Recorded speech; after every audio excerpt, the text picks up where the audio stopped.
السلام علیکم معزز دوستو، کرنے کا ایک بہت ہی عجیب اور بہت ہی زبردست نسخہ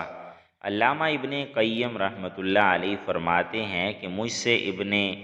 تیمیہ رحمۃ اللہ علیہ نے ارشاد فرمایا کہ ان دونوں اسماء الہیہ یعنی الحی القیوم کی حیات قلب کے سلسلہ میں تاثیر عظیم ہے، اور اشارتاً فرماتے ہیں کہ اسم اعظم یہی دونوں اسما ہیں۔ اور میں نے انہی سے یہ سنا کہ جو شخص